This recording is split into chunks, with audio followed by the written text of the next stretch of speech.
The morning mist hung thick over the Louisiana wetlands as Detective Sarah Chun pulled her patrol boat up to the rickety wooden dock. She had been a police officer for 12 years, but nothing had prepared her for the call that came in at 6:47 a.m.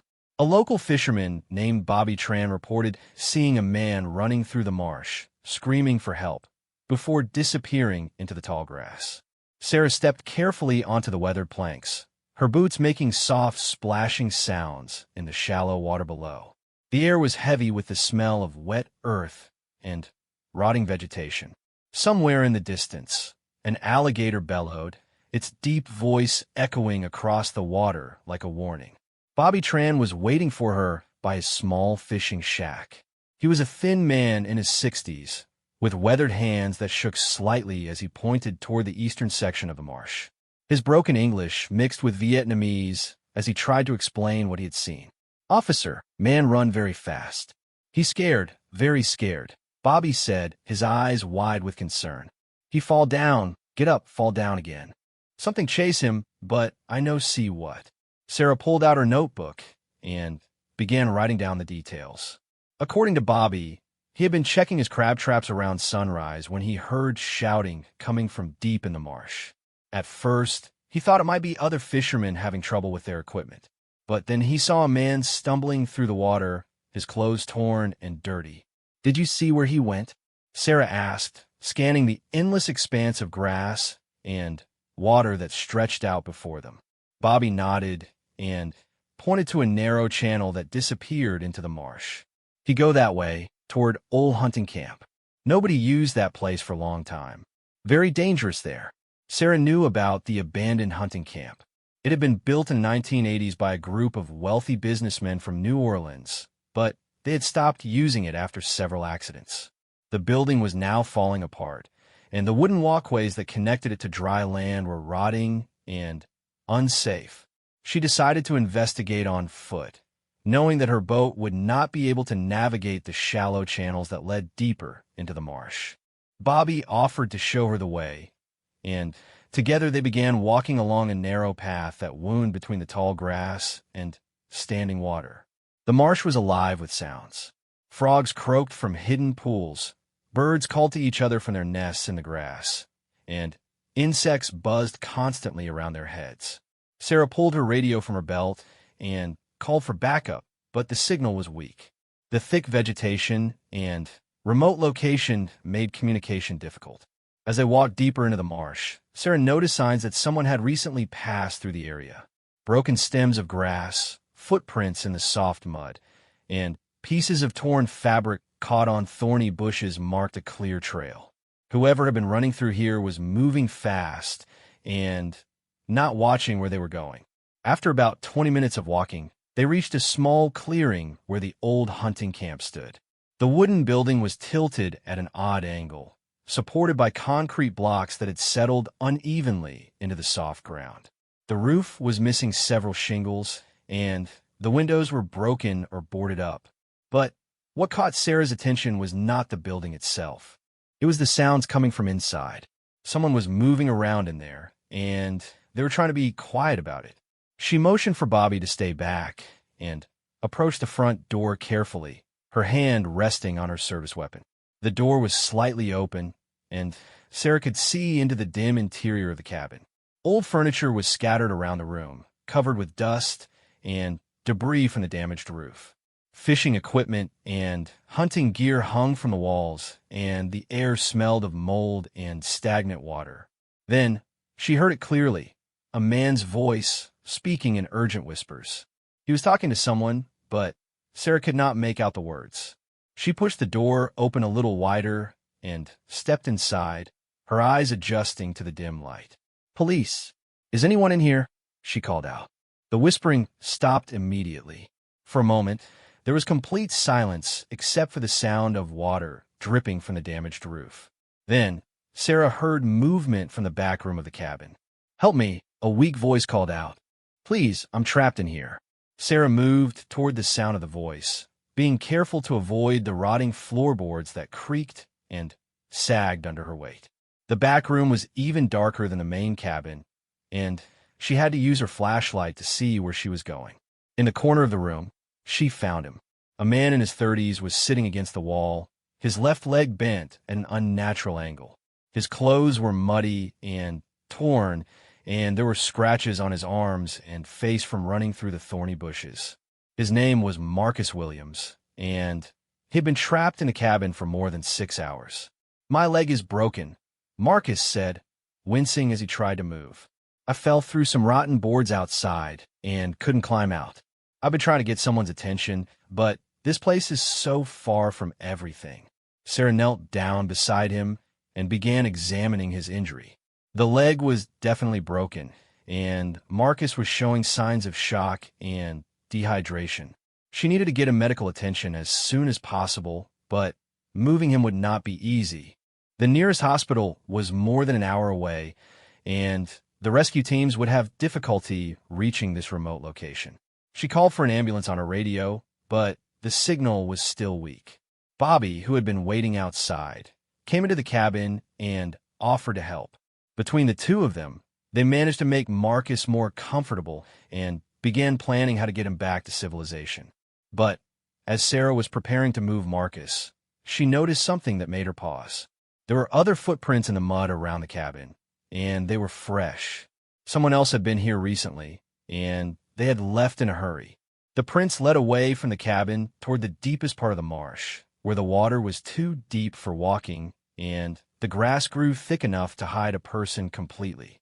"Marcus," Sarah said carefully, "you said you were alone when you fell. Are you sure nobody else was with you?" Marcus hesitated for just a moment before answering. "Yes, I was alone. I was just exploring the area, taking pictures of birds. I'm a wildlife photographer." But Sarah's instincts told her that something was not right about his story. The footprints around the cabin suggested that at least 2 other people had been here, and recently. There were also signs that someone had been using the cabin regularly, despite its abandoned condition. Food containers, cigarette butts, and other trash indicated that this place was not as empty as it appeared. Detective Sarah Chun decided to investigate further before moving Marcus Williams. Something about his story did not add up, and the evidence around the cabin suggested that this was more than just an accident. She asked Bobby to stay with Marcus while she examined the area more carefully. Outside the cabin, Sarah found several sets of footprints in the soft mud. One set belonged to Marcus, but there were at least 2 others. The prints were recent, made within the last day or 2 based on how clearly defined they were. She followed one set of tracks that led away from the cabin toward a thick grove of cypress trees. About 50 yards from the cabin, Sarah discovered a small campsite hidden among the trees. Someone had set up a temporary shelter using a plastic tarp stretched between the tree trunks. There were signs that at least 3 people had been staying here. Sleeping bags, food containers, and personal items scattered around the area. But what caught Sarah's attention were the electronic devices.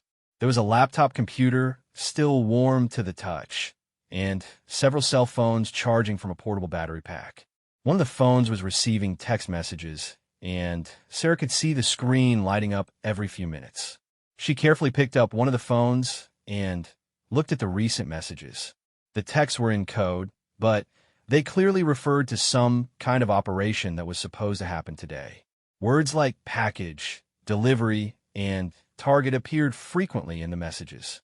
Sarah felt her heart rate increase as she realized what she might have stumbled into. This was not just an abandoned hunting camp with an injured wildlife photographer. This was some kind of criminal operation, and Marcus Williams was either involved or had accidentally discovered something he was not supposed to see. She quietly made her way back to the cabin, trying to process what she had found. As she approached the building, she could hear voices inside. Marcus was talking to Bobby, but his tone had changed. He was asking Bobby questions about the area, about how often people came to this part of the marsh, and about whether Bobby had contacted the police. Sarah stopped just outside the door and listened carefully. Marcus was no longer acting like an injured accident victim. His voice was stronger, and he was moving around inside the cabin despite his supposedly broken leg. "How long before more police arrive?" Marcus asked Bobby. "I not know," Bobby replied nervously. "Officer Chin call for help, but radio not work good here." Sarah heard footsteps moving around the cabin, and she realized that Marcus was not as injured as he had claimed to be. She needed to be careful. If Marcus was involved in whatever criminal operation was happening here, he might be dangerous. She decided to call for immediate backup, even though her radio signal was weak. She moved away from the cabin and found a slightly higher spot where she could get a better signal. After several attempts, she managed to reach her dispatcher. "This is Detective Chun, badge number 2847, she said quietly into her radio. "I need immediate backup at the old hunting camp in Section 12 of Bayou Lafourche. Possible criminal activity in progress. Request SWAT support and helicopter surveillance." The dispatcher confirmed her request, but warned that backup would take at least 30 minutes to reach her location. The marsh was too remote and difficult to navigate for a quick response. Sarah made her way back toward the cabin, but as she approached, she heard the sound of a boat engine starting up somewhere nearby. Someone was leaving the area in a hurry. She ran toward the sound and saw a small speedboat racing away through the marsh channels, carrying at least 2 people. When she reached the cabin, she found Bobby tied up in the corner and Marcus Williams gone. Bobby was frightened but unharmed. In broken English, he explained what had happened. "Man change when you leave," Bobby said. "He not hurt like he say. He tie me up and take my phone. He say people coming to get him soon." Sarah untied Bobby and helped him to his feet. She realized that she had walked into the middle of something much more dangerous than she had first thought. Marcus Williams was not a victim. He was a criminal, and his associates were still somewhere in the marsh. She searched the cabin more thoroughly and found evidence that it had been used as a temporary base of operations for several days. There were maps of the local area with specific locations marked, including the nearby town of Homa and several industrial facilities along the bayou. One of the maps showed detailed information about a chemical plant that was located about 10 miles downstream. Someone had drawn arrows and made notes about security procedures, shift changes, and delivery schedules. Sarah began to suspect that she had stumbled into the planning stages of some kind of industrial sabotage or terrorism. She tried her radio again and managed to reach her supervisor, Lieutenant Rodriguez. She quickly explained the situation and requested that security be increased at all industrial facilities in the area. "We need to treat this as a potential terrorist threat," Sarah told her supervisor. "I found evidence of planning for an attack on local infrastructure." Lieutenant Rodriguez took her seriously and immediately contacted the FBI and Department of Homeland Security. Within minutes, alerts were being sent to all law enforcement agencies in the region. But Sarah was still alone in the marsh with Bobby, and she knew that the criminals might return at any time. She had discovered their base of operations, and they would want to eliminate any witnesses who could identify them or provide information about their plans. She decided to move Bobby to a safer location and wait for backup to arrive. They left the cabin and made their way back toward the main channel where Bobby's fishing boat was moored. But as they walked along the narrow path through the marsh, Sarah heard the sound of multiple boat engines approaching from different directions. The criminals were returning, and they were bringing reinforcements. Sarah realized that she and Bobby were about to be surrounded in one of the most remote and dangerous areas of the Louisiana wetlands. She pulled out her service weapon and looked around for a defensible position. The marsh offered little cover except for the tall grass, and the ground was too soft to provide stable footing for a firefight. "Bobby," she said urgently, "we need to find somewhere to hide. These people are dangerous, and they know we can identify them." Bobby nodded and pointed toward a thick grove of cypress trees about 100 yards away. "We go there," he said. "Trees big, water deep. Hard for them to follow." Sarah and Bobby began moving quickly toward the trees, trying to stay low and avoid being seen. Behind them, they could hear the sound of boat engines getting closer and voices calling out in the distance. As they reached the edge of the cypress grove, Sarah looked back and saw at least 3 boats entering the main channel. Each boat carried 2 or 3 armed men, and they were spreading out to search the entire area. "You're trapped," one of the men shouted across the water. "We know you're here somewhere. Come out now, and we won't hurt you." But Sarah knew they were lying. These men were involved in planning a terrorist attack, and they could not afford to leave any witnesses alive. She and Bobby were fighting for their lives in one of the most remote and dangerous places in Louisiana. Sarah and Bobby crouched behind the massive trunk of a centuries-old cypress tree, its twisted roots extending deep into the murky water around them. The tree was so wide that it could easily hide both of them, but Sarah knew they would not be safe here for long.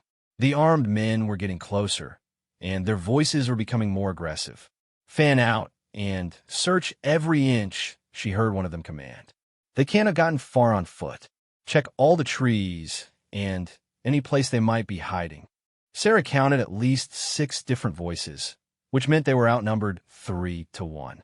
Her service weapon held 15 rounds, but she had not brought any extra ammunition because she had expected this to be a routine missing person call. Bobby was breathing heavily beside her, clearly terrified by what was happening. He had lived in this marsh all his life, but he had never been in a situation like this. Sarah tried to reassure him while keeping her eyes on the water channels around them. "Stay calm and stay quiet," she whispered to Bobby.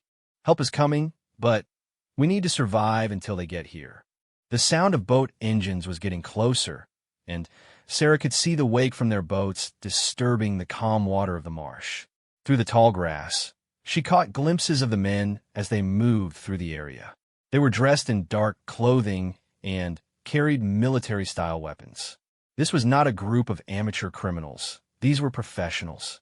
Sarah used her radio to try to update her backup on their situation, but she had to speak very quietly to avoid being heard by the searchers. "This is Detective Chun," she whispered into the radio. "We are hiding in the cypress grove about 200 yards northwest of the hunting cabin. Armed suspects searching the area. Need immediate assistance." The response was broken and hard to understand, but she thought she heard her supervisor say that helicopter support was on the way. Sarah hoped it would arrive soon, because their situation was becoming more dangerous by the minute.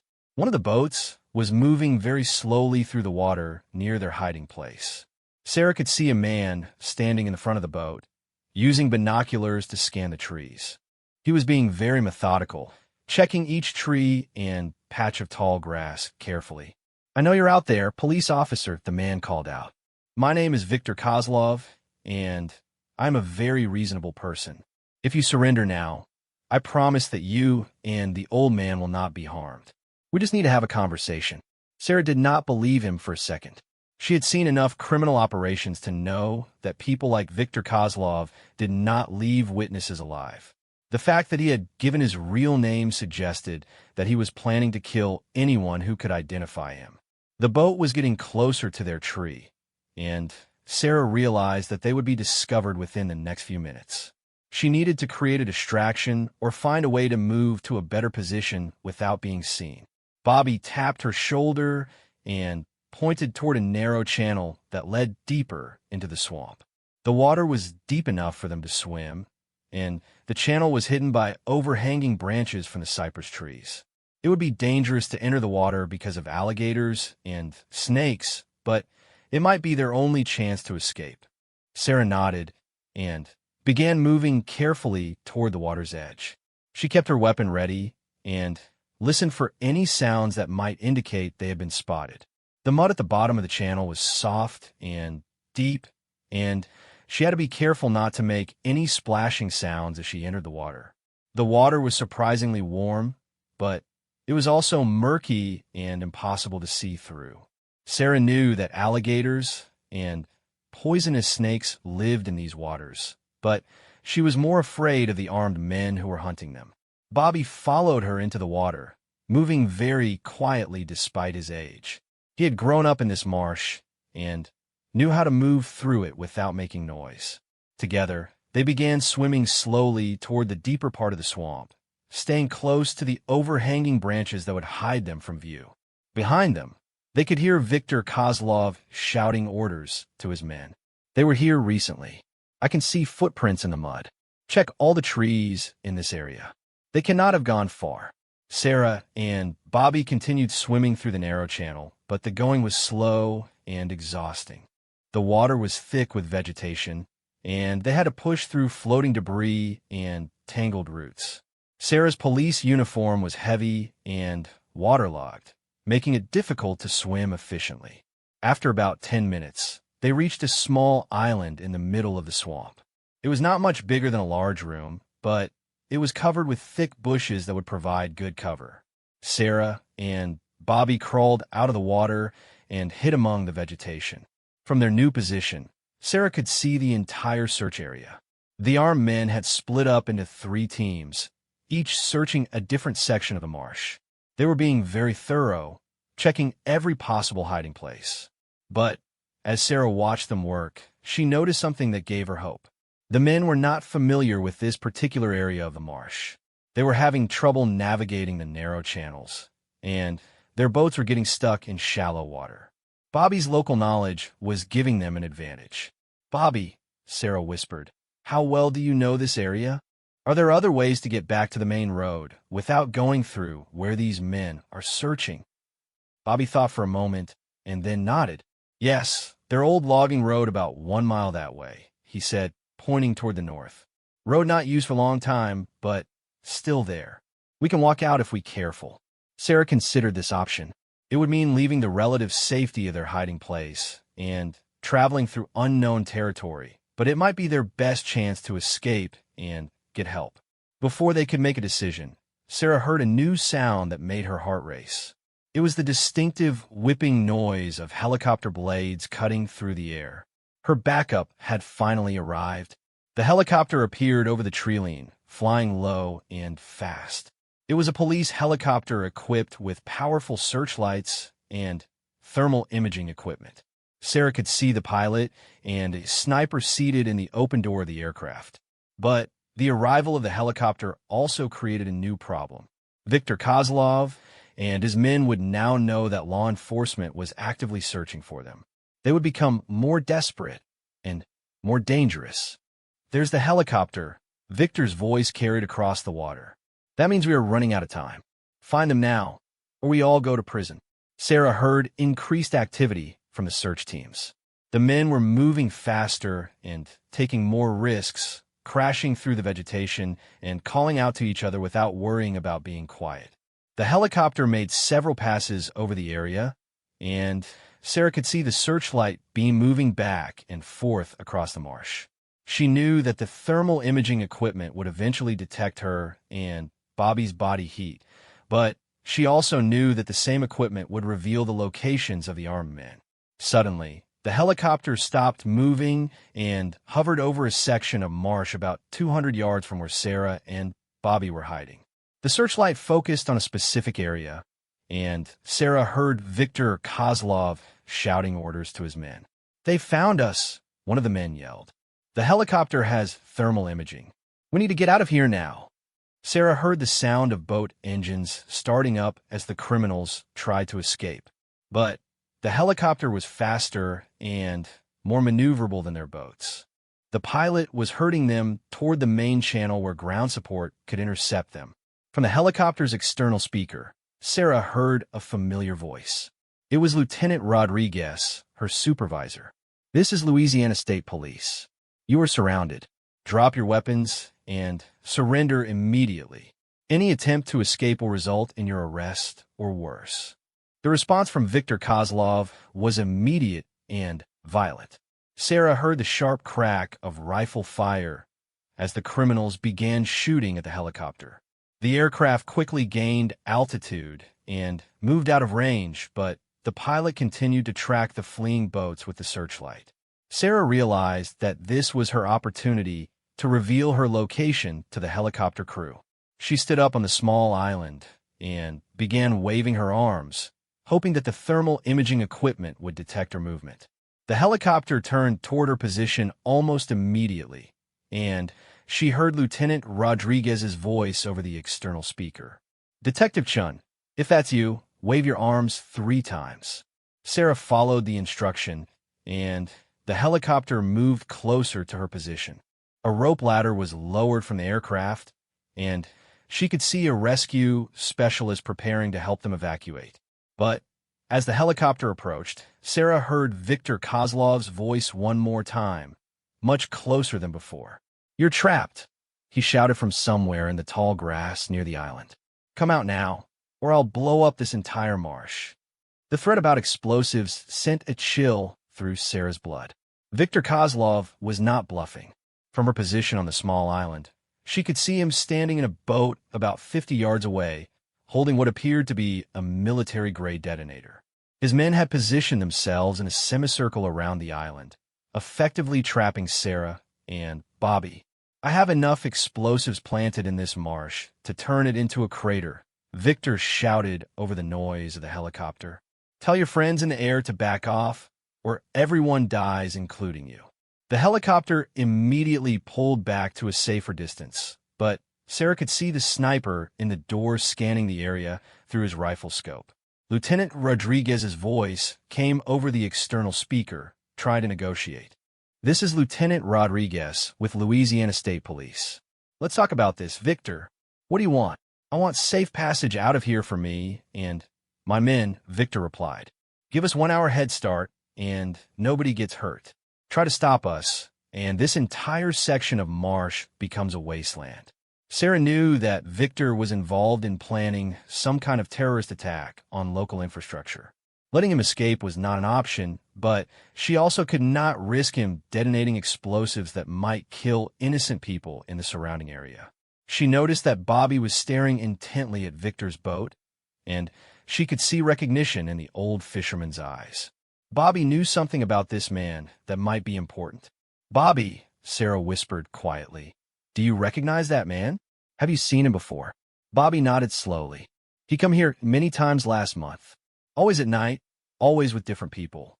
He bring big boxes, very heavy. I think he hide things in Marsh." This confirmed Sarah's suspicion that Viktor had been using the abandoned hunting camp as a base for planning his attack.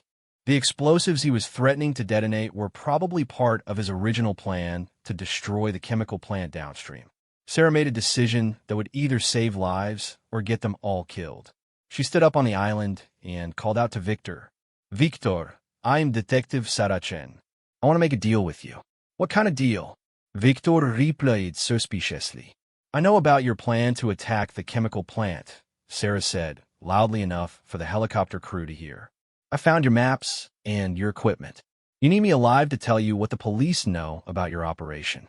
This was a risky strategy, but Sarah was hoping to buy time for the sniper to get a clear shot. She also wanted to make sure that Viktor revealed information about his plans while the helicopter's recording equipment was operating. Viktor seemed to consider her offer. "You found her maps? What exactly did you see?" "I saw detailed plans for attacking the Homa chemical plant," Sarah replied.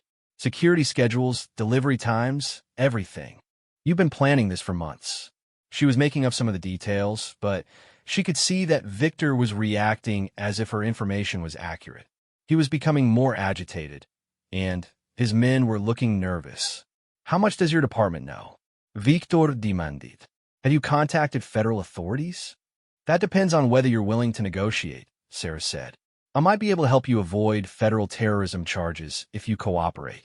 This was completely untrue, but Sarah was trying to keep Viktor talking while the sniper looked for an opportunity to take him out. She could see the red dot of a laser sight moving across the vegetation near Viktor's position. Viktor was clearly torn between his desire to escape and his need to know how much law enforcement knew about his operation. After a few moments of silence, he made a decision that surprised everyone. "Bring the helicopter down to the island," he called out. "I want to talk to Detective Chun face to face." Lieutenant Rodriguez's voice came over the speaker immediately. "That's not going to happen, Viktor. We can talk from here." "Then everyone dies," Viktor replied, holding up the detonator. "I have explosives planted throughout this marsh. If that helicopter doesn't land on the island in the next 5 minutes, I start detonating them one by one." Sarah could see the pilot and sniper conferring in the helicopter. This was an impossible situation. Landing the helicopter would put the crew at risk, but refusing might result in Viktor carrying out his threat. Suddenly, Bobby stood up beside Sarah and began speaking in Vietnamese. His voice was loud and clear, and he seemed to be directing his words toward one of the men in Victor's boat. The effect was immediate and dramatic. One of Victor's men dropped his weapon and began arguing with the others in what sounded like Vietnamese mixed with broken English. The man was pointing at Bobby and shaking his head violently. "What's going on?" Victor demanded, looking confused and angry. Bobby continued speaking in Vietnamese, and Sarah could see that he was having a profound effect on at least one of Victor's men. The man was backing away from the others and appeared to be refusing to follow orders. Sarah realized that Bobby was not just a simple fisherman. He was a Vietnamese immigrant who had probably arrived in Louisiana as a refugee after the Vietnam War.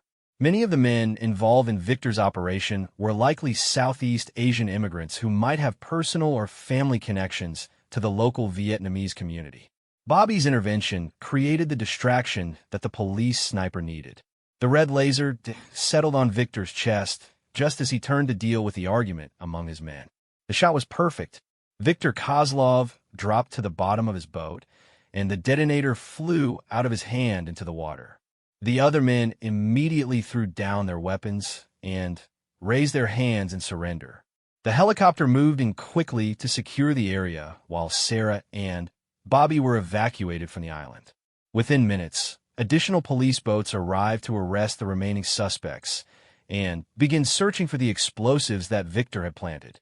Sarah learned later that Bobby had recognized one of Victor's men as the son of a family friend from the Vietnamese community in New Orleans. By speaking to the young man in Vietnamese and reminding him of his family's reputation and honor, Bobby had convinced him to abandon the criminal operation. The search for explosives took several hours and required teams of specialists with bomb-detecting equipment. They found 6 different devices planted throughout the marsh, each powerful enough to cause significant environmental damage. The explosives were carefully removed and detonated safely in a controlled environment. Viktor Kozlov survived his gunshot wound and was arrested on federal terrorism charges.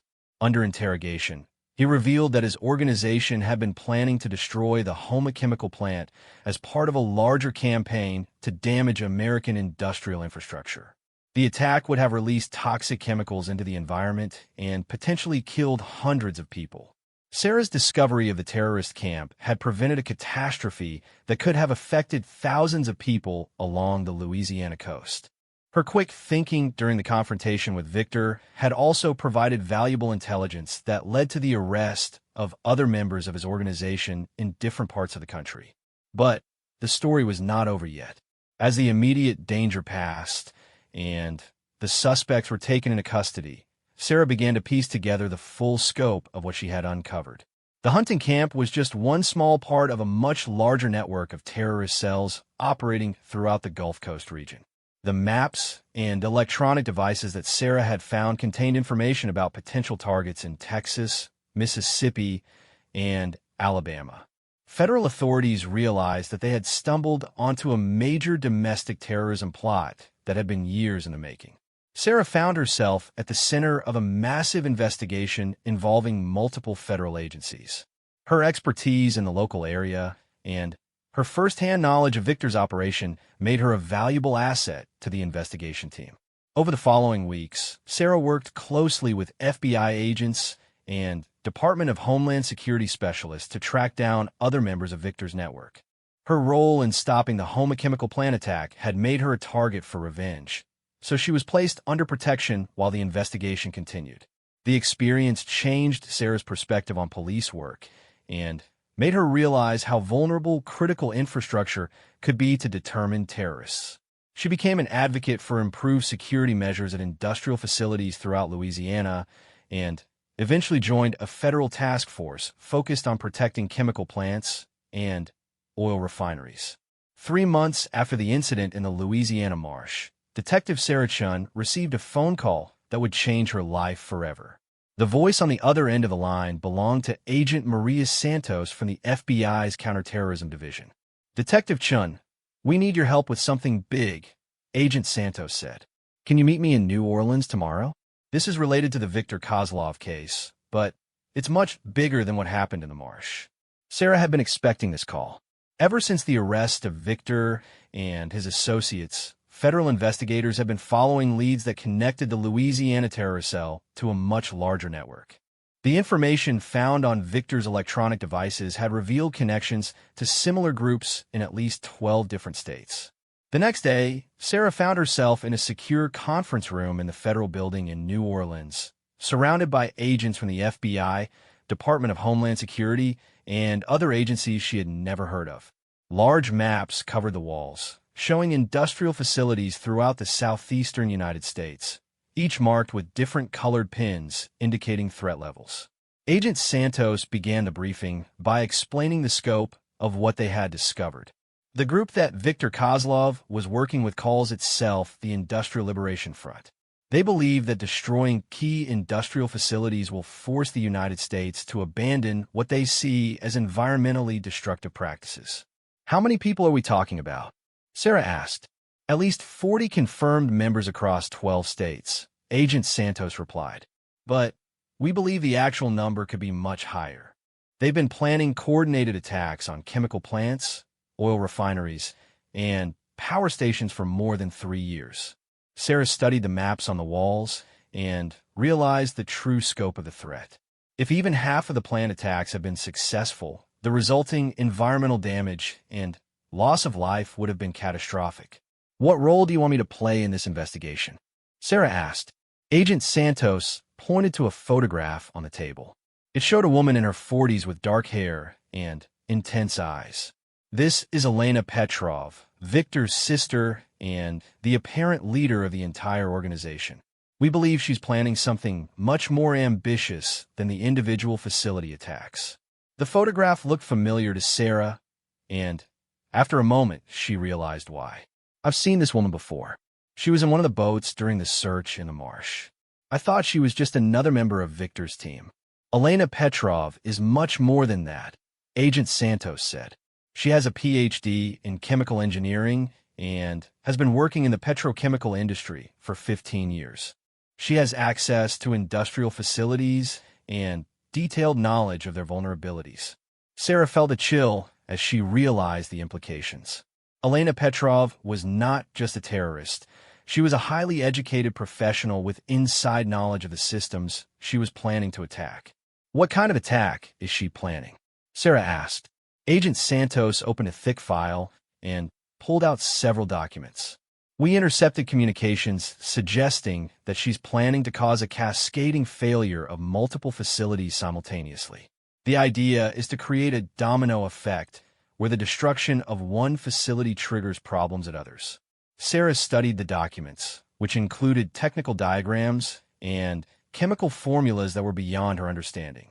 But she could see enough to realize that Elena Petrov was planning something far more sophisticated than anything Viktor had attempted. The good news is that we have a lead on her location, Agent Santos continued. Intelligence suggests that she's operating from somewhere along the Mississippi River between Baton Rouge and New Orleans. We need someone with local knowledge to help us track her down. Sarah agreed to join the task force, but she insisted on one condition. I want Bobby Tran involved in this investigation. His knowledge of the local waterways and Vietnamese community connections were crucial to stopping Viktor. He might be able to help us find Elena as well. Agent Santos agreed, and within a week, Bobby had been sworn in as a special consultant to the federal task force.